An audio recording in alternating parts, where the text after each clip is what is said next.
Wrestle Magic Pod, official sponsors of British Empire Wrestling. All right, everybody. Tonight's episode of Wrestle Magic, we're having a very special episode because if I know my history correct about the show so far, this is the first time we have had an active champion on our show of any sort. So, without further ado, tonight we have Mr. Jeremiah Plunkett, the NWA Mid-American Heavyweight Champion. And sir, how are you doing? It's an honor to have you on the show. Hi, I am doing very well today. A little beat up from last night. I had a show in North Georgia last night. It's a little beat up, but doing okay. Oh, really? How big was it? What was going on, man? It was a pretty decent sized show. They were running a memorial tournament for Renegade Championship Wrestling is the company. A memorial tournament at a local school, raising some money for the wrestling team. I was an amateur wrestler in high school, so like that's something near and dear to my heart because outside of certain markets, man, they don't get a lot of fundraising. So I will always like to give back to specifically wrestling teams. I also played football, so that's really close to my heart, but wrestling is severely underfunded. Oh, I hear that definitely. I mean, I remember growing up and we had our wrestling team. We didn't have too much funding, but we had some from the parents. We had found ways to get a little bit more funding, but the basketball team and the football team, they got everything. So totally hear you there, man. And wrestling in the amateur side, that's something that I did as well for a while. I think my main thing was doing duck unders for some reason. That was always my favorite type of move to hit on people. What about you? What was your favorite thing? I was a big head throw guy. I was our 215 back then, and yeah, pretty much all I was taught a lot of head throws and running the half, really, really basic. I had a decent shot, but man, when you get one of those heavy guys sprawling on you, it sucks. I actually have a funny story. I actually wrestled against, he's a wide receiver. He was on the Lions. I can't remember who he's for now, but I wrestled against him in high school. And he had actually come up to my weight class to meet me. He was about 189. And he shot the leg and I sprawled flat. And I was like, perfect. This dude was so strong. He stood up with me on his back and double legged me to the ground and dislocated my shoulder. It was the most embarrassed I've ever been on the mat. And then 6 years later, I hear a name I haven't heard in forever. And, oh, he's playing for the Detroit Lions. Okay, I don't feel quite as bad. Yeah, You're just built different, man. It was just looking at him like, you're not in high school. I feel that, man. I feel that. I mean, it's always nice when it's like, oh, man, I lost in the first round. Okay, but the person who beat me was the winner of the whole thing. Okay, I don't feel as bad anymore. He beat everybody else, too.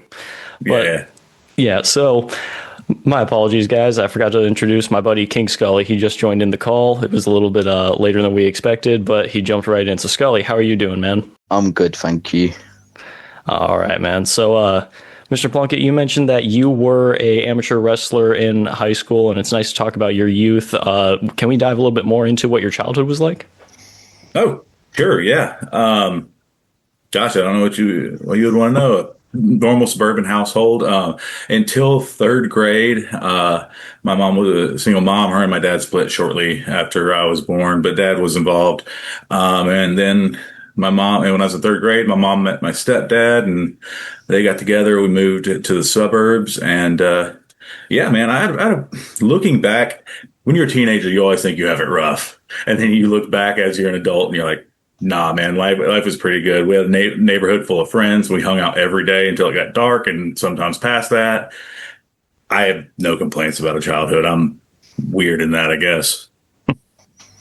Sometimes you just kind of realize, especially as an adult, like, hey, maybe it wasn't so bad. You look back. Exactly. Yeah. You would kill for those days again. Oh, yeah. I think a lot of us would, too. And I guess that's just life at this point, Yeah. But yeah, I mean, it's funny just seeing that, looking back at it myself now, because I just turned 26 last year, going to be 27 the end of this year. Now I'm starting to see that too. Like, it wasn't that bad. Why were we always complaining and always upset about something stupid? But either way, so beyond that, so what exactly inspired you to become a wrestler? Was it your amateur wrestling background that led you into it, or? No. So my earliest memory, I was always a fan. I remember being maybe 5 and having like the Hulk Hogan wrestling buddy and I saw them on eBay. I about bought them for no reason. I have no kids, but they had like little booties that had like the head of the Ultimate Warrior on the end of them. And I just remembered those from my childhood. So I was always a fan. I dove really heavy around middle school into football, and I thought that was going to be my future. I played offensive line, but about sophomore, maybe junior year, I stopped growing in height. So, and there's not very many sub 6 foot offensive linemen in college, much less the NFL. I got a few offers my senior year, but it was all from private colleges. And while we were definitely a middle class suburban household, paying $10,000 a year just so I can play football at a private college did not make sense. I got a scholarship to MTSU academically, Middle Tennessee State, and I knew football was done. So I'd always wanted to pro wrestle. I was a backyard wrestler. Nowadays, you're not scared to say it. In the early 2000s, when I broke in, that was a giant no-no. But so I went to find training. The internet was what it was in 2005. So, nowadays, Google Wrestling School, you're going to find 1,000. Yeah. Didn't even really think to do that, but it wasn't definitely wasn't as prevalent. So I'd just go to independent shows. And as guys were coming to the ring, as they're high-fiving people or whatever, I'd be like, "You train wrestlers?" And usually just get a lot of weird looks, but finally a couple guys took me up on it. Interesting. So you're just shouting out and trying your best, like, "Hey, man." Oh, okay. Yeah, and we'd do our best to stand out. It was me and my two best friends, and we just every weekend would go to try to find someone to train us, and we'd wear suit jackets and stuff, so we didn't look like every other guy there. Especially down South Tennessee independents, we definitely did not look like everybody there. So we stood out from the get go, but we were trying to get attention to hopefully someone would take a chance. Oh yeah, makes a lot of sense. I mean, you're doing your best to stand out and really get your name out there at that point. It makes a lot of sense. I guess it's kind of what we're trying to do too, to an extent here at Wrestle Magic. But Scully, you want to take over for a little bit, man? Yeah, that's good. Thank you very much. Hello, Mr. Plunkett. How are you doing? Hello, sir. Doing well, sir. Yourself? Yeah, I'm good. So we're roughly the same age. You're literally 6 days older than me. Oh, right on. Yeah. So I remember too, when I was younger, do you remember do cereal, the Ultimate Warrior cereal and stuff like that? I never got the Ultimate. I remember seeing it. I never had it. I do remember seeing it very much, but never had it. Yeah, just crazy things like that, really. And they used to do Easter eggs and stuff like that. But I do remember Easter eggs. Yeah, they don't do anything like that anymore. Mm-mm. Well, like CM Punk said about 10 years ago, where's the ice cream bars at, man? Yeah, that is true. Yeah. So you've held the NWA Mid-American Championship for, 477 days? It's been a long time, yeah. Last June was when I won it Back to the Territories in Knoxville, Tennessee. And yeah, I've been hitting the ground running ever since. Yeah. So what does it feel to have that title for so long? Is it and do you feel like you'll be going for the top tier title soon? I'll answer the first part first. How it feels, it's a little more special to me because obviously, like everyone else, fan WWF, WCW, but growing up in Tennessee, we had Memphis Wrestling. So it was a USWA at the time. So I watched it every Saturday morning. It was different to me because, studio wrestling has a different feel. It's a little more spontaneous. The promos, especially in the early 90s, were a little more personal than what WWF or WCW were putting out, because they're still kind of in their cartoon era, just getting into the Attitude Era, whereas Memphis was blood and guts. So I was like, this is crazy. It was like toned down ECW. ECW took what Memphis did and just blew it up.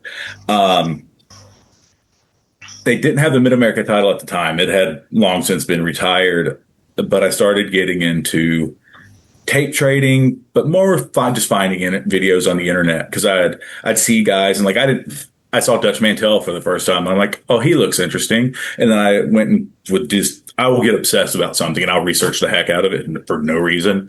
And I went down on Dutch Mantell and I'm like, oh, he held this Mid-America title. What's it? And that's how I'd learned a lot. And because of that, Memphis wrestling is by far like it's my bread and butter. It's what I fell in love. I liked wrestling. It's what made me fall in love with wrestling. And I even had very little training under Dutch for a time when he had school. So it's very special to me because no one held the title longer combined than Dutch Mantel. I think he held this title 20 something times. It's ridiculous.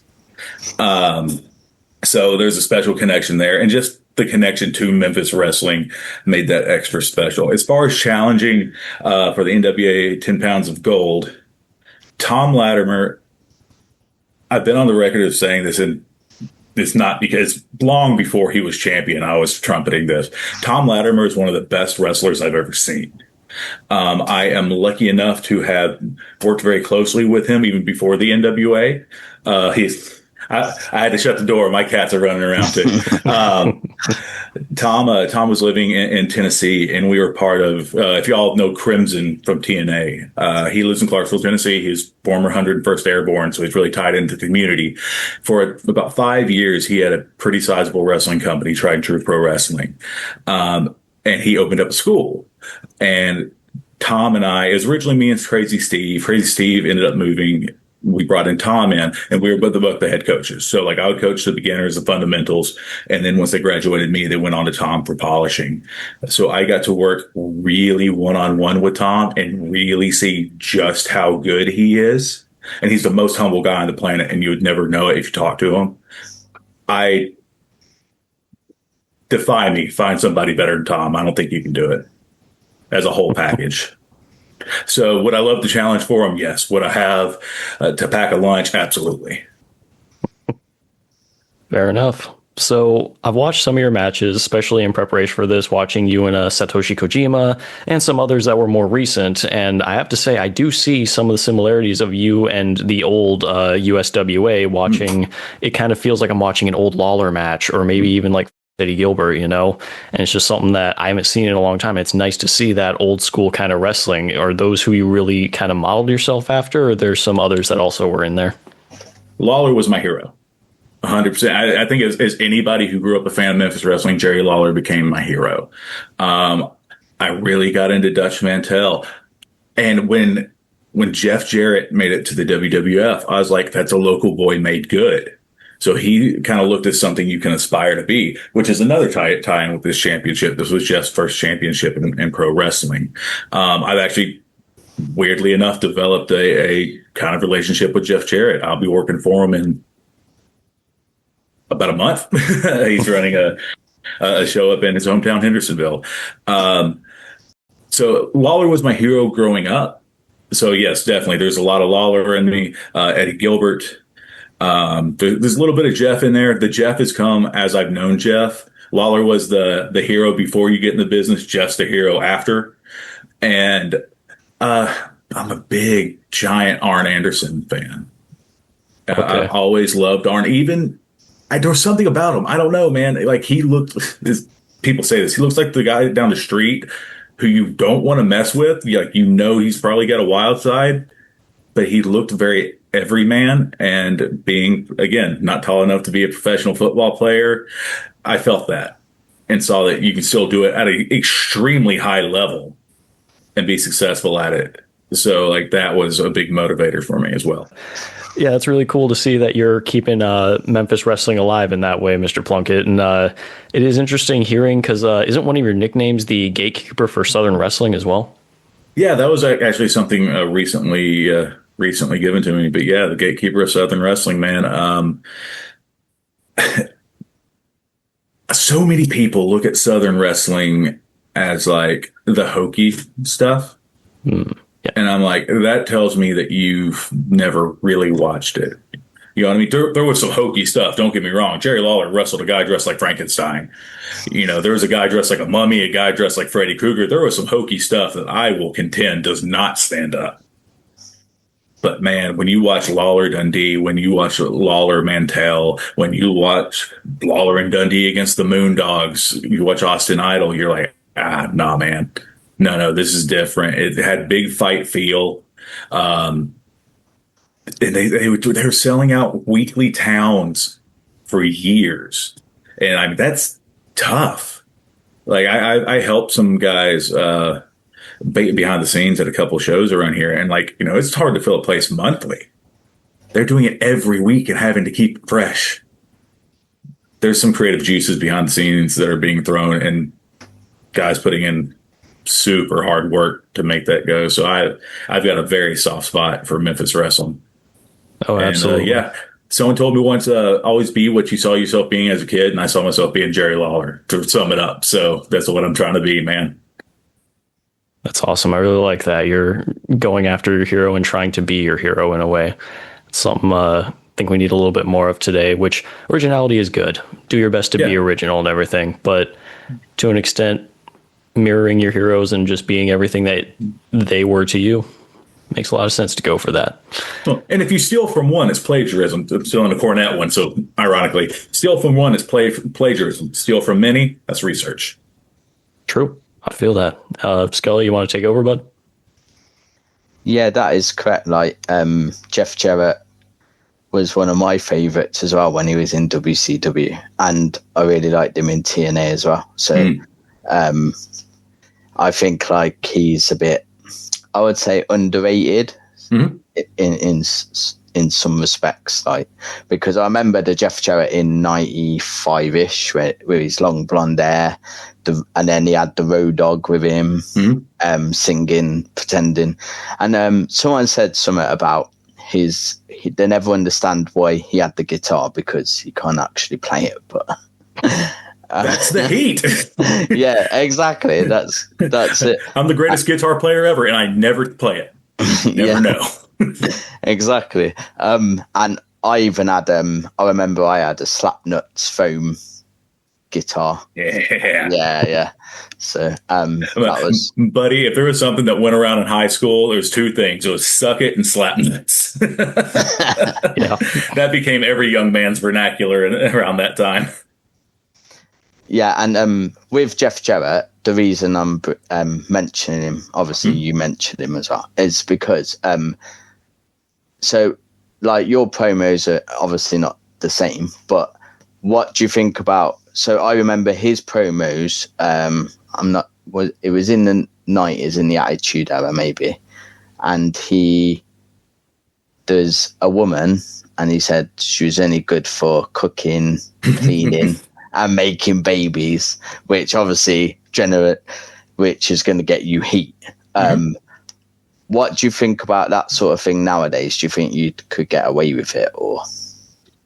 I think there's a line, and it's hard to know where it is, because one day it might be fine and one day it might be too far. Yeah, I feel like you could still say that stuff nowadays. I don't know if on national television. I think somebody's going to get upset, but I see it all the time at independent shows. So I mean, it still happens. You do have to police yourself, and some of it's good, because some of that Attitude Era stuff doesn't age well. It's just like, man, they're picking on low hanging fruit. But I think when done right, you can say some ridiculous stuff as long as that guy gets his comeuppance. And that's what a lot of people will miss, is like, you can say some terrible things so the good guy proves you wrong. And that's wrestling. That's what this is. It's good versus evil. It's a morality play. I think that's just gets kind of lost. And I mean, I'm sorry, if we PC'd everything, that's going to be really boring. I'm a better wrestler than you, and I'm going to prove it. Cool. There's no flavor, man. It's unseasoned chicken, and we don't do that down south. I hear that. I mean, yeah, if you PC everything, then it's going to be boring, and nobody's going to stand out at that point. What is the point of any kind of art or anything if nothing stands out? It's just boring at that point. Oh, 1,000% agreed. So something that I was actually told about a friend of yours, or told by a friend of yours, I should say, was that to ask about how you had first met Billy Corgan. So what exactly happened there? I'm assuming there's some sort of a story to it. No, not that I can think of. It's nothing too crazy. Yeah. Well, if it's how I got brought into NWA, that's a little weird. So like 2020 happened, right? We Yeah. all know it was scary, scary. I thought I thought wrestling wasn't going to come back, because you can't have any crowds. And as much as people were doing those like closed set things, man, it really sucks to wrestle in front of nobody. Mm-hmm. And they would do these long tapings. I did like 2, and they do these long tapings, and you're doing it in front of the boys, and they're rooting you on and stuff like that. But man, after about an hour, 2 or 3, they lose motivation, and there's no adrenaline spike. It's just not the same. So yeah, I had just come off a 6-month layoff. I'd taken very few breaks, and I took a 6-month layoff because I hurt my neck real bad. I had to have some really in-depth rehab, and I come back and I have 3 matches, and then the world shuts down.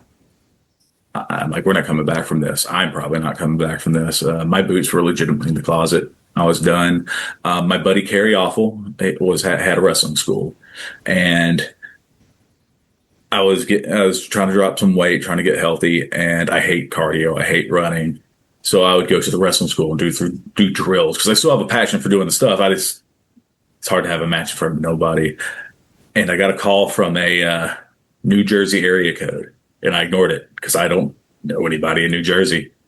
Luckily, they texted, and it was Pat Kenny, Simon Diamond, and he's like, "Hey, I'm running talent relations for NWA. We'd like to bring you in for a look at the next taping." They were just coming back from COVID, and they called the wife, and I was like, "Get the boots out of the closet," because I'd gone up to that point 15 years and nothing more than a sniff. I worked in OVW for a little bit when it was a TNA developmental. That's actually where I met Pat Kenny previous. So we had a previous relationship in 2012. And I was like, all right, I was ready to call it a career. And then a relationship from 8 years before came calling through and got me an opportunity. And I've been going since. I went from 5 years ago, hanging it up to still going. Sounds a little bit like fate right there, right when you were saying, I guess it's time to hang it up and just working out and trying to do whatever. Yeah. Suddenly it comes back to you. And that's pretty cool. And thank God I was staying in the ring. Yeah, definitely. I imagine that it might be really hard to get back into shape after being out of it for so long. Yeah. And, those first 3 matches back after that 6 months, because I couldn't train in the ring because I was working on my neck. That first one, buddy, I was blown sky high. Really? It was bad. Yeah. I was like, I've never been this out of shape. And I just started getting my wind back. My 3rd match, I was like, my wind's almost there. The world shuts down. So close yet so far, eh? Mm-hmm. But you mentioned you had lost a little bit of weight, and you off camera we had talked a little bit about you had been losing some weight. So how's that journey been going for you, man? What have you been doing for it? So in 2000 I heard it in 2014. In 2014, I dislocated my shoulder in a match, and I'd had issues with it since high school. So I knew how to pop it in, finish the match. It got dislocated. I popped it back in, finished. It was sore, whatever. I've done it 1,000 times. And it just wouldn't get better. And in fact, it was getting worse. And it got to a point where even throwing my big right hand was painful. I mean, sometimes it just shoot electricity through my body. And I'm like, I've got to get this looked at. So my shoulder had a lot of damage to it. But the thing that made me get the surgery, because I'm very much you're not cutting on me if you don't have to. I'm going to try to rehab it, hence the neck. But I tore my bicep tendon off my shoulder. So that's why I couldn't get my arm up here anymore, because my bicep's just not working after a certain point. And I was like, well, I've got to get this done. So I have surgery. I'm laid up at the house for about a month. I'm laid up where I couldn't even drive or anything. So that was already bad enough. I was ordering all sorts of terrible food. I was depressed. I couldn't go to wrestling. I was eating my feelings. I've always been an emotional eater. And then I get to where I'm able to drive.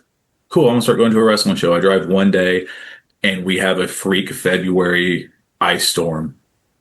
And I'm iced in and can't go anywhere for 3 weeks. And it just kind of compounded, man, to the point when I finally came back, when I came back, I was pushing 300, and at my worst, at the last time I got bigger than this, and I couldn't look at the scale. The last recorded weight I remember seeing was 328. I can almost guarantee I hit 340 at least. Yeah, and I was somehow working. Man, I was getting on blood pressure medicine and stuff like that. And, I'm early 30s at the time. Like not even that. No, this was so about like early 30, a little bit after. And it was rough. And I just started noticing easy things getting hard. And I've never been a body guy ever in my life. And I was like, I've got to do something. And it started with DDP yoga, as it seems everybody does. And change, just me and the wife. I started doing it for the wife. Like I started getting healthy when I thought wrestling was done, but I was like, I'm married now too. That's another thing that happened. Like it was in a committed relationship. I'd started NWA when I got married because we had to move our honeymoon for the first taping. I got some heat on that one. It probably didn't go over well, but yeah, she understood that it was the first big opportunity I'd gotten, and that it needed to happen. She was not thrilled with it, and I knew it. But I don't know, man. I finally had the doctor challenged me because he wanted to put me on cholesterol medicine. I'm like, I don't want to do that. My dad was allergic to statins, and they put him on cholesterol medicine for a year before they found out it was the statins. He was in miserable shape. And the minute he stopped statins, he cleared up. And I'm like, this could kill me. And he goes, well, so's, being fat going to kill you. I'm like, I'll just lose the weight. He goes, no, you won't. I go, bet. And I've gotten down. At my lowest, I've gotten down and it was like 235. And that was because Billy had said something about wanting to put me in the light heavyweight division. I'm like, oh Jesus, all right, here we go. And I was doing like UFC cuts, and it was crazy. I hang around 245, 250s where I feel really comfortable. I'm going to look at getting down to 225 and not tell anybody I'm that because I don't want to be in light heavyweight matches. But I'd love to trim down just because that was my high school weight. And I'm like, if I could get back to high school, I'd feel good. Yeah, definitely, man. I mean, but I'm off all medication now and stuff like that. At least, health wise for that. But like, I'm off anything for that. And I don't know. I never took my health seriously. And now I look back and I'm like, man, wrestling could have been so much better if I would have been serious about the health. I'd lift in the gym and stuff like that. The diet was dog crap. I drank a lot. Like I partied with the boys, and that catches up with you, and you eventually got to grow out of that. I guess it's just part of growing up, isn't it? 100%, man. Some don't. I see some guys who are older than me still out doing it, and I'm like, God bless you. I can't do it. I just can't. Fair enough. Scully, you want to take over, buddy? Yeah. So, you saying about weight loss? I've got a dad bod. So, and this could be advice for anybody, really. Not just myself, and I'm not like a lazy person. I don't sit around doing nothing. I don't eat loads of stuff. I'm just, I guess, a dad. And yeah. What advice would you have for people trying to lose weight, and what ways could they do it? Because obviously you've got different diets and slim fast, and you can just working out isn't just going to lose the weight for you, is it? So right. Yeah. You can't outwork a bad diet. That's rule number one. I had to learn. That was hard because I would just push myself harder in the gym but there's only a limit you can do. And then if you go home and eat an entire pizza, which was a regular thing for me, like by myself, not proud of it, but I could do it, and it's not going to do anything. And you say you've got a dad bod. I do too, but that's an improvement for me. You know what I mean? Like, yeah. So I look at my old pictures when they'll pop up on social media memories, and I'm like, good God. Like, I don't know how I did that. So I'll take this all day. Like, I don't care. Um, I guess my biggest thing would be you have to change your diet. That's 80% of it. And I'm really big on, and this is more for longevity than anything else. You have to have some kind of base of muscle. I'm not saying you have to be a power lifter. That's my preference. I like doing powerlifting stuff, but you just have to have some base, because after a certain age, you lose it every year. So like, and then that's when people start becoming immobile, and that's my biggest fear more than aging or anything else. Is just like, I want to be active in my older years. My grandfather passed away at 92, and he worked out, like, not worked. I mean, no, he worked out and trained too. I mean, he did body weight stuff, but like, he worked out on his property until he was 91. And then my uncle was like, cause he had like, like he was driving until he was 90, until one day he did not drive He didn't get in a wreck, but like, it was obviously, you shouldn't be driving anymore.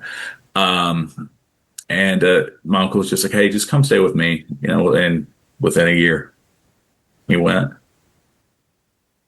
You stay in motion, you'll stay in, motion is the lotion's the old thing. Like, keep moving and you'll keep moving longer. But it's when you stop that it creeps up on you. And like, I don't want those last years to be me having trouble getting around or anything like that. Like, I would rather just not wake up one day, but have been active the entire time. That means more to me than anything.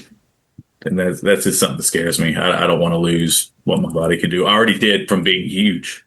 You know what I mean? My back hurt, my knees hurt, my neck hurt, everything hurt when I was like 350.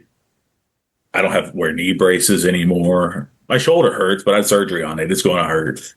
My back and neck hurt from time to time. Like, but that's like, I wrestle. And I just work to keep them good. I do yoga. I do all that stuff just to try to keep going. That's valid. I mean, I'm glad that you took the steps and immediately started fixing yourself when you could. And I know it's got to be a long road and it's got to be painful and annoying at times, but you knew what needed to be done. And I'm glad that you've taken the steps to at least keep going and make sure that you are able to keep moving, because like you had said, I would rather just not wake up one day rather than have to suffer not being able to do the things that I was able to however many years ago at that point. And it's hard to get your ego in check when you're in a business of super athletes. You know what I mean? Like, oh yeah, it's hard to look around and go, that guy can do 9 flips and is jacked, and I'm working on building up my pull-ups again because I didn't do one after my shoulder surgery for 5 years.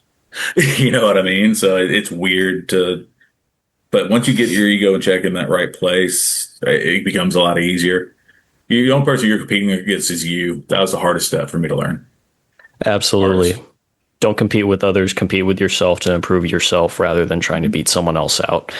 But so you had mentioned your wife and everything. And I'd also been told that you and your wife really love traveling. You guys have been to Disney recently. How was it, man? So my wife does. So I like lifting weights, hate running. She runs, hates lifting weights. So she just did the Disneyland half marathon. This is her 3rd Disney half marathon. She just, when we were both getting in shape, she gravitated more toward running and like picked that up. And it's her motivation, right? So yeah, I like Disney. I mean, obviously, I'm wearing a Disneyland shirt. Disneyland better than World, I will say that. The only problem is World is far closer to me and far easier access, so we do often go there more. It's a fun time. It is not a relaxing vacation.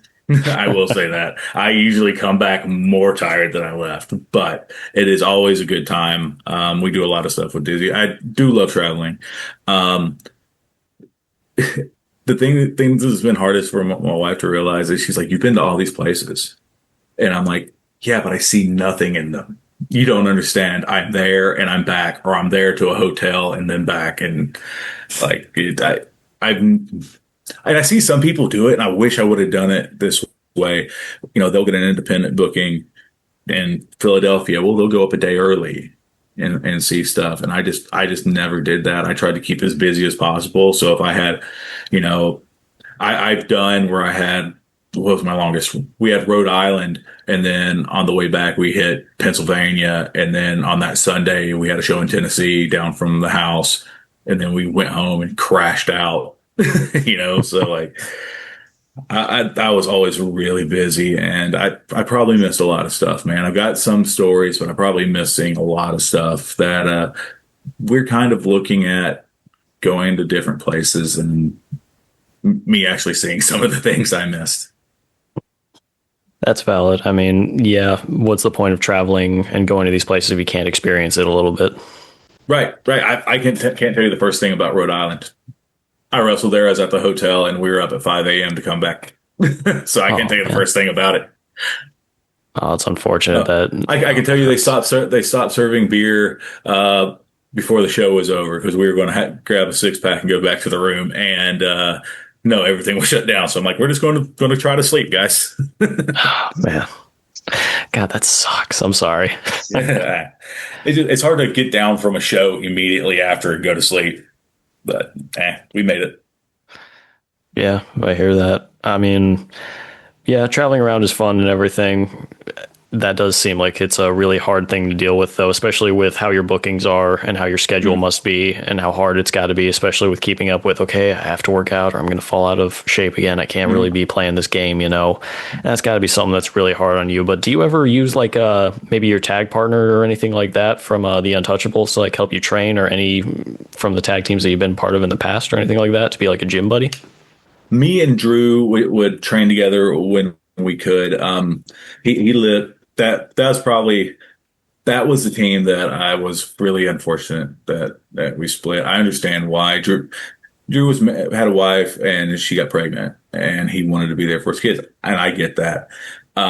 He just hit me up one day. He's like, "Hey man, I'm not doing it anymore." I'm like, "We have 6 months of bookings. Could you do it in 6 months?" That would be great. Oh no, I've got to call every one of these promoters. But we were so, God, we just gelled. We did our best to be like the modern day Midnight Express, and just like we could literally, like, I always thought that's bullcrap when I listened to DVDs, and it'd be like he'd look at you and you'd know what he's going to do. No, that's me and Drew. We could give a nod and be like, all right, know it's coming. But yeah, man, I was mad at him for a little bit. Not long. Like as soon as his baby was born, I was like, yeah, I get it. But it's like, I just miss it. I miss it. He's teased us a couple times with saying he's going to come back for a short run, and then it's hard, man, being a family man. But yeah, no, me and Drew trained a lot. He actually helped me tremendously in the fact of, like, I was always a weight guy, and if I didn't train with weights, it was annoying.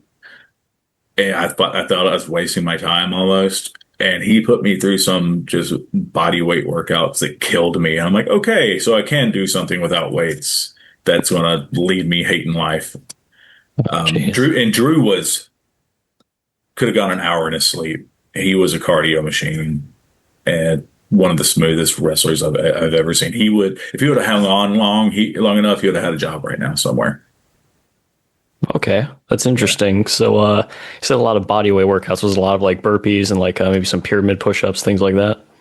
Yeah, Hindu squats, chair dips, just everything. He was big on the Hindu squats and the colloquially they're called the Hindu push-ups, where you start in like a down dog and you go all the way up to like a cobra pose, but your belly's never touching the ground or anything, and you're there. And back dive bombers, I think they're also called. And like, you know, try to do. I think normally that when we'd run the deck of cards on both of those, and it would be like the push-ups would be black and red would be the squats, and we do double on the squats. So whatever the number is in cards, I did the math once and I forgot what it was, but like the whole card value in the push-ups and double the card value in the squats, and we'd just be fried. I hear that. But yeah, he showed me you can do it, man. And I still kind of do that stuff on the road. I'll do something. I do like circuits now. I find that easier.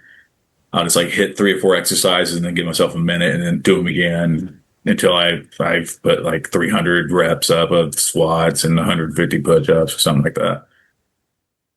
Okay, so that's not a bad little way to keep yourself That's like training. the gym workout. You know what I mean? Not the gym, Yeah. the hotel workout. It's like I don't have gym access. I got a show. I need to work out. That's what I'll do, or I'll do DDP yoga. It's one of the two.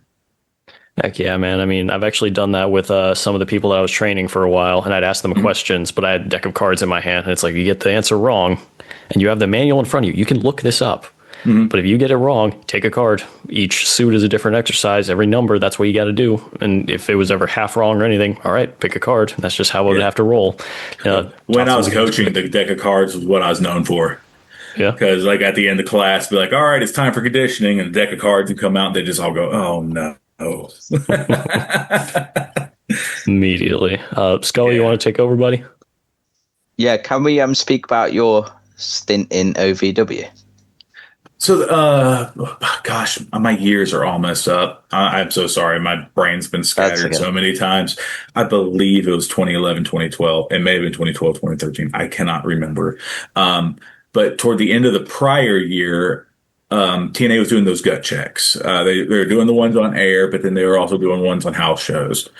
And me and a group of guys went down to Gainesville, Georgia, and we did a gut check there. And I guess I impressed. Of all things, it was the right hand. Like I've become known for a punch, which means a lot to me since Lawler was my favorite wrestler and is also known for his. But like it just really it impressed, but not enough to get an offer, but enough to say, hey, we've got a working relationship with OVW. Go there on Wednesdays because it's close. Luckily, OVW is like 2.5 hours from my house, so I'm like, cool, I can do that. And I got to sit under the learning tree of Al Snow, and that the stint wasn't long. TNA pulled their developmental shortly after, and I was going up. Crimson and Sam Shaw were also up there. Kid Cash some too, so we just all hop in together and go. And when they pulled, they stopped going, and I really had nothing to. No offense to OVW, and definitely no offense to Al. I learned so much under Al, and I still hit him up to this day. I love Al Snow, but I didn't have anything keeping me there. And there's at the time, things have changed now. There's no money. It's like this is a training ground. The TNA guys are getting paid, Crimson, Sam Shaw, and all them. So that's cool. All my gas was always covered, but I just had nothing keeping me there. And at that time specifically, when I got asked to go to OVW, I left my day job. I took a part-time job working at a gym to make sure that I had a free gym membership and could work out. And I risked it all for a bit. And I was making a significant amount of my money to feed myself and pay my bills through pro wrestling. So when it was, hey, you can still keep coming up here to OVW, but there's no money in it. I'm like, I can't. I just can't. As much as I'd love to, I can't. I've got to hit the road and try to make a living. It's very hand to mouth, man, and sometimes it gets real scary. Yeah, that's fair. Like everyone needs to pay their bills, and you can't pay your bills if you're not getting paid.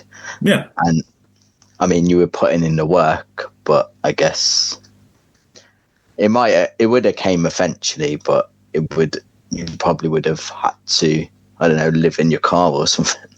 Yeah, and I've done it for a very short time. I did it between losing a place and finding a place, and it was not the best. I've lived on cans of vegetables and stuff like that just to make ends meet, and I like a certain amount of comfort if I can take it. I'm glad I did it because I appreciate what I got now. Interesting. So you kind of went through some of those struggles for your dream, and you really fought for that. Yeah, man. I definitely there would be a time where I just have water and tuna just to survive, or like I say survive. I could have always went home and ate. You know what I mean? Like I could always go over to my parents and have a meal or something like that. But like I'm very stubborn and very proud almost to a fault. I'm going to do something on my own. You know what I mean? And I don't want to say my parents never supported it, but they also saw the whole, this isn't something that's going to be forever, and you're not going to have a pension from it, even if you do well. You know what I mean? And they never came. They've come to 3 shows ever. But I found out one day why they don't, and it made all the sense in the world. They watched me afterward. So, like, if I was on TV, they'd watch TV when it aired because they knew I didn't get hurt. My mom's biggest fear was coming to a show and seeing me get hurt. And they rooted for me, but they also didn't want me to, how did they word it? They didn't want me to go all in to the point to where I would screw myself over. You see some guys who just can't function in everyday life because all they know is wrestling. And they usually don't end up too well. Like, even if they made money, they've lost it all because they've kept that lifestyle up. And they really just wanted me to keep level-headed, and got lost for a little while. I think everybody does. It's a weird business. But I'm glad in hindsight they did it. I felt unsupported at first. And it's like the thing about growing up, you think you had it hard, and then you look back, you're like, no, everything made sense and was what it's supposed to be. Yeah, it makes a lot of sense. And I'm glad to hear that they still support you. It's just, it makes sense they didn't want to see you get hurt. And that way, if there was something to go wrong, they'd know already. And they'd probably be on their way to see you at that point, I would imagine, you know? Yeah. So, yeah. And now it's like, if they see something on TV, they're like, why'd they do this? And so now they're very opinionated about it. yeah, that's valid. I mean, you're in that business and they're seeing what's going on in the business. They're going to ask questions. So that's fair. But speaking of things going on in the business, so I've also been told there was a finish that happened using a shoe and that you have a favorite of that. What happened there, sir? So our mutual friend, old Jimmy Street, was he's a big classic wrestling fan. He had the loaded shoe because, you know, I think he always wanted to be Paulie Dangerously, but no one has a brick cell phone anymore. So we had the old loaded boot, and we had a match against the Washington Bullets, me and Drew Haskins, the Untouchables. And you know the old Terry's Funk spot where he's like hung up in the ropes and they're punching him and he's going back and they're grabbing the feet, pulling it down and punching him. Yep. And they're hitting me with that, and Jimmy had already got knocked off the apron. And as I'm hanging upside down, I grab his shoe. So when they pull me up, I clock with the shoe as I come up. It only worked one time, and we only did it one time, thankfully. But yeah, that was always one of my favorite things. That's awesome. I love just that we were set up for that question. My God, that is the coolest thing possible. Terry Funk's another one who ended up being one of my favorites as I got more into it, because I'd only known him from like Chainsaw Charlie, and I'm like, I don't get it. And then you go back and watch stuff, you're like, oh, I get it now. You know. Yeah, you want extreme, here's your extreme. You want to go beyond that extreme? Well, I don't know what else to give you. Just a chainsaw wielding dude. But yeah. Yeah. I hear that. Scully, you want to take over for a bit, buddy? Yeah. Do you find, so you've already mentioned your injuries that you've suffered. Mm-hmm. Do you find as you get older, because I do, it hurts more? Oh, 100%. And I find myself, I'm not going to pull my leg up and show it, but man, just because I don't know if I'm flexible enough. I forget my age sometimes. I'm 38, but that's 38 with 20 years of wrestling. I just passed my 20-year anniversary. So like, we were working out before a show, and I love to train. That's like even more so than wrestling. If I ever had to give it up, but I could train, buddy, I'm happy. And I was working with some younger guys, and they were wanting to learn some high flying stuff. Obviously, I ain't teaching the flying part, but I can get them up for the other stuff. And we were working on a step up into an electric chair. And at first, it was into a Hurricane Rana, and then we worked it into a quesadora, into an arm drag, just fancy stuff. And I was feeling really good. So we're doing this show, this match, and I'm fighting on the outside with the guy. And I see a couple empty chairs right up front. And I'm like, ooh. So I took a backdrop over the top onto the chairs. I'm like, I'll just land flat back on the chairs. It'll be fine. The momentum whipped. This is 2 weeks ago. Whipped my right leg around, and my calf hits the top of the chair. I thought I broke my leg. Luckily, I did not. Like, it took about 30 seconds, and I was like, okay, the fiery pain's gone, and I can support weight on it. It's obviously not broken. Get through the rest of the match. It's good. It's just real tight. All right, so I'm like, all right, I'll move my workouts around, and I'll do overhead press, and normally I'll do stuff back to back, but I'm like, I'll take a day off.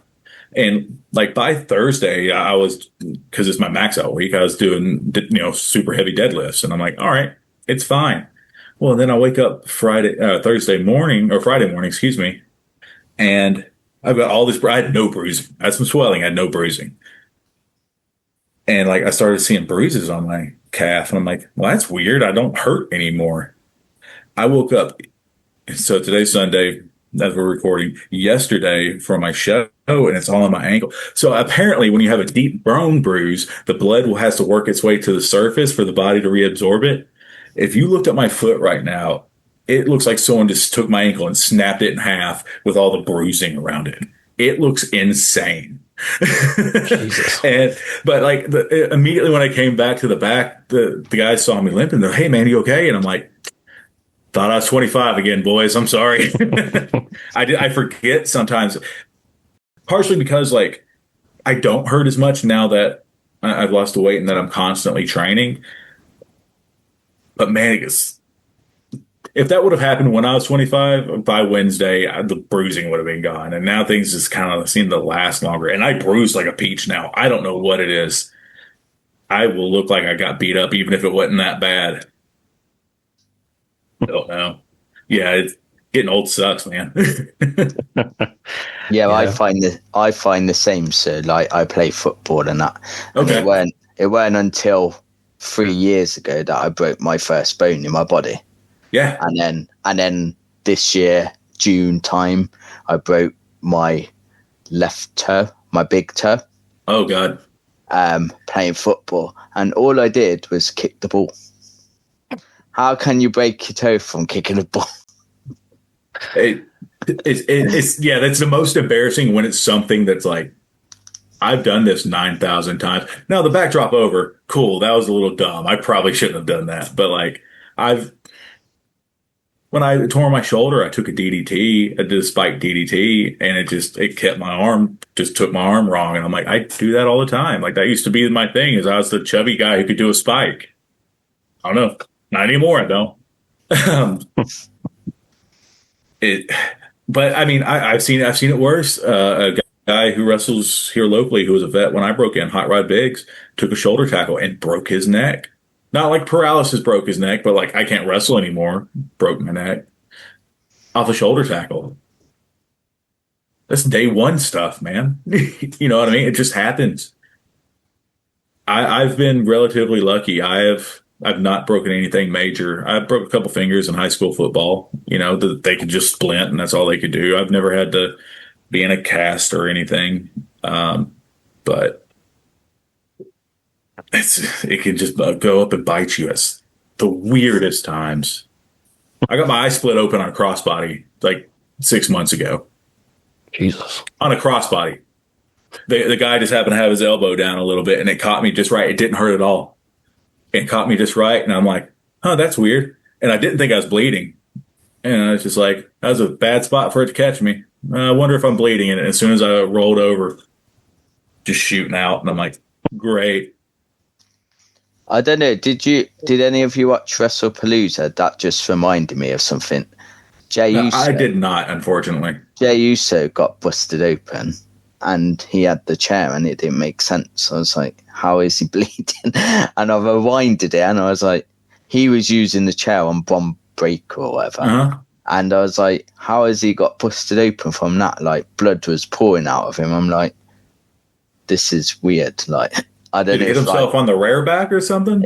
I was kind of looking for that, but I don't know. But there's a lot of blood everywhere. So yeah. I don't know if maybe it was a planned spot where it was meant to bleed at some point, and then maybe.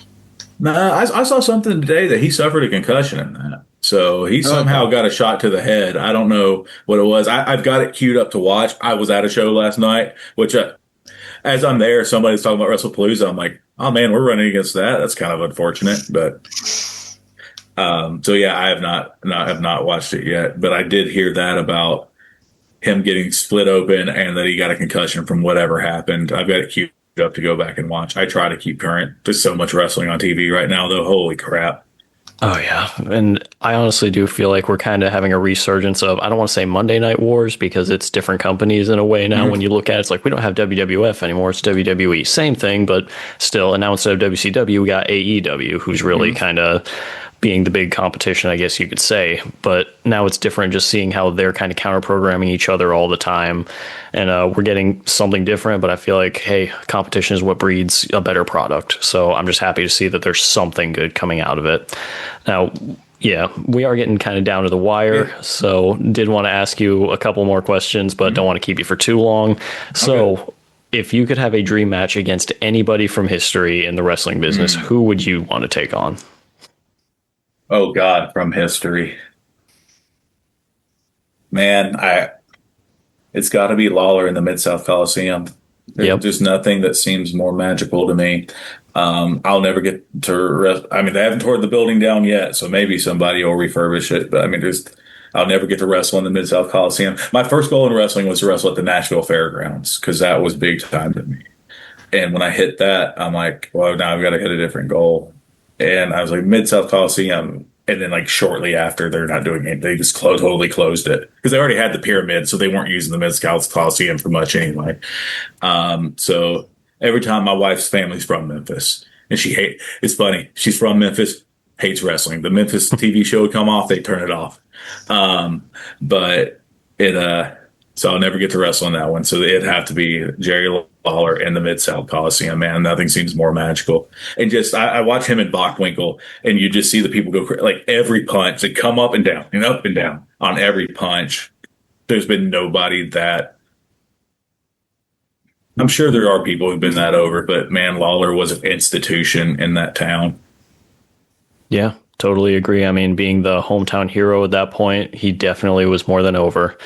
And I think the only time that I've seen anybody that over or anything like that, if you watch any of the Crush Gals matches from Japan from like the 80s, if you watch them, the crowd is chanting the entire time, no matter what is going on for whichever member of the Crush Gals was in the ring. So it's, I'd say, on par at that point. But yeah, you don't really see anymore. Women's wrestling was insane, by the way. Oh, yeah. Yeah. Definitely. But so... yeah, don't want to keep you for too long still, but either way, so one of the next couple of questions I wanted to ask you. So if you could go and talk to yourself from the very beginning of your career and give yourself any sort of advice, what would you give yourself, and maybe even to some younger wrestlers who are starting up now? Whether you want to admit it or not, it's an aesthetic business. So take care of your body, not just in the looks department, because you just be a big dude and be fine.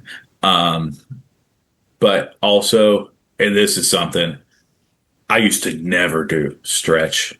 I stretch so much now just to keep going. And like, and I always used to laugh at the guys who did. One of my mentors, Chris Michaels, he'd do that like standing hip roll stretch and stuff like that. And I'm like, oh, look at you, old man, having to do your hips, just joshing back and forth. We had a good relationship. I was not being disrespectful. We always tease each other. And then few years later, he's seeing me doing it in the locker room. He goes, I thought you didn't do that. I'm like, buddy, I got old quick. I'm like, you're in your late 40s doing it, and I'm making fun of you, and I'm 32. So you were right. I should have been doing this all along. Take care of your body. And some of the dumb bumps I took, I would have talked myself out of. Because I went through a period where I knew I didn't aesthetically, I didn't have the body. And I was reading Foley's book. And Foley said the same thing. And he goes, but what I can give is the bumps. And I went ass over tea kettle down flights of stairs. I would go down bleachers. I went for a stint for 6 months where every night I took a backdrop on the floor. I just kind of made taking the big bumps my thing until one point I took the backdrop on the floor and my right leg went dead. Ooh. Yeah. it was scary. It totally came back. It's one of those weird nerve things, man. It came back before I left the building that night, but for about 30 minutes I was dragging. It took like a lot of layback stretching, and I think, oh yeah, Jeff Daniels gave me a towel pull that night, and that helped. You hear the stories about Harley Race wrapping a towel around a guy's neck and adjusting him. Yeah, we had an old school guy named Jeff Daniels who knew that trick, and he popped me up that night, and that's when feeling started coming back to it. So yeah, I would have definitely taken care of my body and probably limited some of the riskier stuff I did. Totally valid. Looking back, we always have hindsight is 2020. Look back and think, God, that was stupid. Why was I doing that to myself? Yeah. It's all for recognition. But yeah, so Scully, would you like to ask any last questions before we go into our recommendations and sign-offs? All I was going to say is about the pile driver. I love the pile driver. But why is it banned from like WWE? It's a bit crap, isn't it? So I've seen it. Like certain people can get away with it. Like I think Punk and Cena have done it. I know like Cena and Michael. So basically, I think Cena's going, give me a pile driver. They can't do anything to me, which I get. That's great.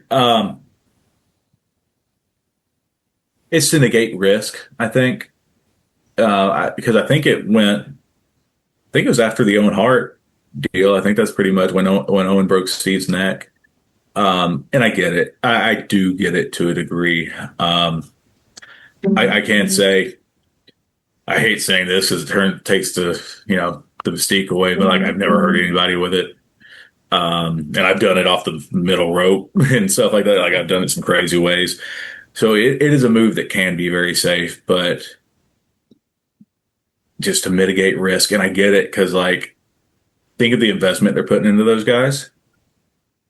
And if they're out, there's downside guarantees now too. It probably wasn't as bad when if you don't work, you don't get paid. Oh man, we're not losing money, but now they're putting it as a company financially. And you can always say the Undertaker does the only pile driver too, so it makes his special. But it has to be to mitigate risk, man. And it is risky to a degree, and it can be the person not taking it. I've hooked somebody up and their hands are just doing this. I'm like, Jesus, But in WWE, everybody should be knowledgeable enough to be safe.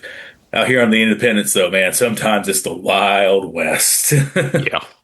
People do things to the extreme. That's why some of us prefer the indies and stuff, because you're allowed to do stuff like that. But I work, when I say it's Wild West, though, talking about the talent level, like sometimes I'm in there with guys who do not know basics, and I'm like, why did nobody tell me this? So that is on the independence where I grabbed a guy up for the pile driver and his arms did this. And I'm like, all right, buddy. I just watched somebody as many times as they've shared that video of AJ Styles, like he'll do Styles Clash and people will tuck their chins. 2 weeks ago in Ringgold, Georgia, a guy gave a guy a Styles Clash and he tucked his chin. Had to go to the hospital. And I'm like, you'd think people would know by now. Yeah, definitely. Wrestle Magic. So, as usual, towards the end of the show, we always like to give recommendations to the audience. So, without further ado, Mr. Plunkett, do you have any recommendations for the audience? It can be movies, TV shows, video games, music, favorite plants, cat breeds, anything that you like and you think the audience should try out or experience for themselves. So, what would you recommend? I can't say cat breeds, but I can say cats are by far my favorite pet. I was a dog guy growing up until I had cats, and that's probably the only thing that kept me sane during my shoulder surgery. I had a girlfriend who had left me right before I got hurt, and then she just left the cats. And how many do you have? Sorry. Total now, we have 9. I had 10. I have the same. So 5 are indoor. So I live out in the country. Yeah. And my dad had cats. When my dad passed, I moved down to his part of the land. We lived on the same 10-acre lot, and I moved down to his part. And one of his wishes was take care of my cats, and I'm like, absolutely. So, dude, they have they're outside cats, but they have a cat shed that has heat and air and is insulated. You know what I mean? So, like, when they get done playing outside, they go inside and live in pretty good comfort.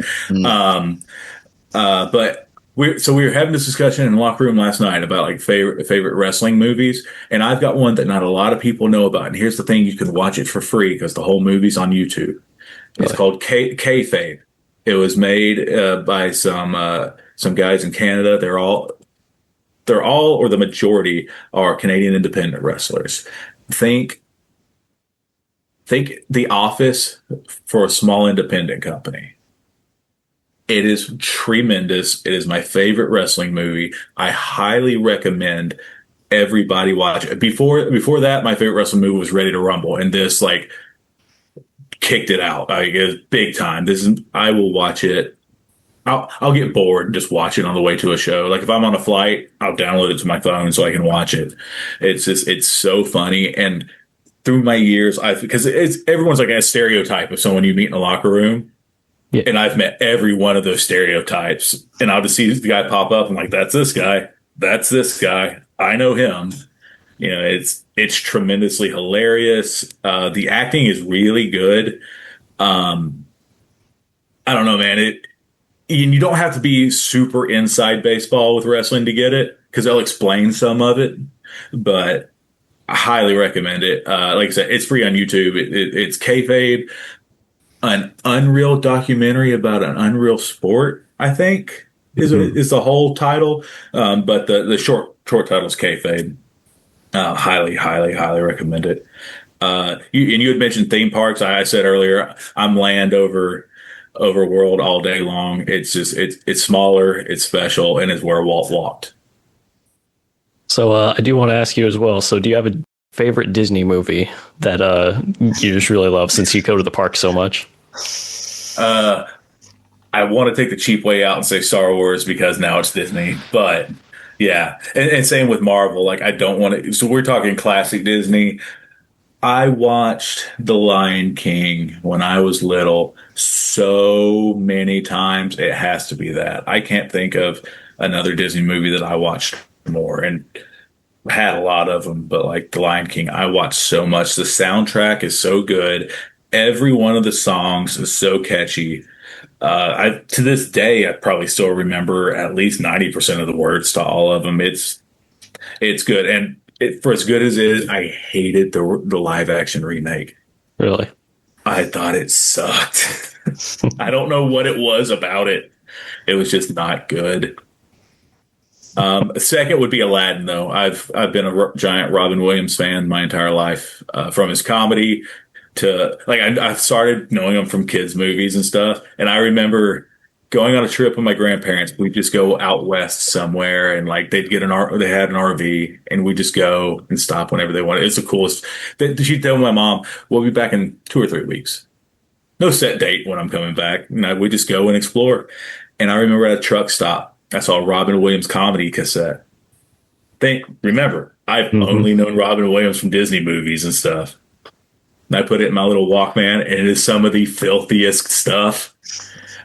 And I'm like, hey, just listening to it, like, whoa. And my grandparents have no idea what's going in my ears right now. But then I became a fan of that too. So like everything he's done, I've been a fan of. And like, it's one of those, I don't know, I'll watch a Robin Williams movie and just randomly start crying. And I'm like, oh man, he was like my childhood, my entire childhood, from being young to being like a teenager listening to dirty stuff. You get it all from Robin Williams. He could do everything. Totally agree. I believe he was one of the greatest actors of all time, honestly. I believe next one up next to him, at least on the comedy side, is probably going to be maybe Jim Carrey. Yeah. And I don't know anybody else that can really stand up next to them. But yeah. But Robin played dramatic so well too. Mm-hmm. That's what I loved Robin, because and what was that? Oh gosh, there's that one movie where he plays that creepy dude. It's like a thriller. He gets obsessed with a family. He's working at like a pharmacy in the photo department, and people are bringing I think it's called 1 Hour Photo. I think it's called, and he's like this deranged guy who like stalks this family that he's come to know through looking at the pictures he's developing. Dude, like that's the first time ever Robin Williams has creeped me out, and I'm like, this guy has so much range. Like I love Robin Williams as an actor. So yeah, go home and watch some unknown Robin Williams stuff too, and just get blown away. Definitely, definitely. So how can fans reach you if they want to book you or anything like that, or maybe just want to follow you on social media? Yeah, so all my socials are at Plunkitis. You might have to put something up there to spell it. It's Plunkitis. That comes from NWA's Danny Deals. We ran the roads together long before we were in NWA together. Danny Deals is responsible for so many guys from this area being a part of the NWA because he's gotten them opportunities. There's nobody who's helped more guys out from around here, and he is so unsung in everything he does. You just see him like hawking stuff or doing commentary. He does everything. He is how'd he put it one time? He's the greatest utility player in wrestling. Man, he can do everything from backstage to merchandise to on-air commentary, managing. He can wrestle a little bit. He had to do that Beelzebub's Bedlam match, take that choke slam at the end. And I think that was the one that he's like, I'm good not wrestling anymore. But he just started calling me Plunkitis at one point, and it stuck. And I'm like, I'm gonna make this every one of my social media handles, and now I'm stuck with it. So yeah, man, I'm good at responding on that. I don't like social media because I don't like getting on it, but like if I hear from fans, I do respond to them. Like I'm not one of these guys who's above fans, but I try not to just doom scroll because God, it's a cesspool. And if you want to reach out for me for bookings, it's bookplunky@yahoo.com. Okay, cool. And yeah, I feel the same way. That's why I've avoided downloading a TikTok, because I know if I get that, I'm just going to sit here all day, just nonstop, and it's never going to end. Yeah. TikTok is not on my phone for that exact reason. Guys will send me memes and like, this is funny. I'm like, I don't have TikTok. Sorry. Same here. But Scully, what kind of recommendation you got for the audience, or do you not have one? Yeah, I'll just say a cringy wrestling movie, seeing as you mentioned a wrestling movie, Pro Wrestlers vs. Zombies. It is cringe, and that's on my to watch list. I need to find. What's it on? Do you know what it's on? Like what streaming service? Well, I've got an app called Stremio, and basically I can watch any film on there. So, but I don't know if you can have that in the US. But but yeah, I would recommend watching that film and feeling cringed. Heck yeah. That's tremendous. I've seen clips from it, and I'm like, oh boy, this is something that's right up my alley. Yeah, it's got like quite a good cast in it as well. So, and I know like Shane Douglas, right? Yeah, Matt Hardy, Kurt Angle. Yeah, there's quite a lot of them in there. Tremendous. That sounds awesome. And where can the people reach you there, Scully?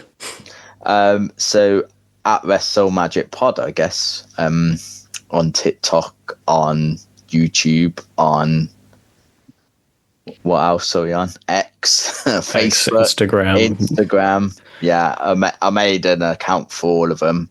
I do have my own account, but I kind of just switched to the Wrestle Magic Pod one, to be fair.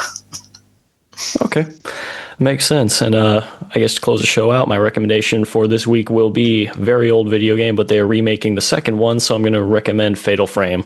You guys know I'm big on the survival horror stuff, and that's just kind of something that I've always been into, and it was just different for the time. Instead of actually fighting any kind of enemies off, it was like your weapon was a camera, and you have to like take a picture perfectly timed, and the timing really matters because it does more damage, less damage if you do it too fast, too slow, all that kind of stuff. So it's interesting, it's fun, and I'm really excited to see because they're remaking the second one, which is the more popular game.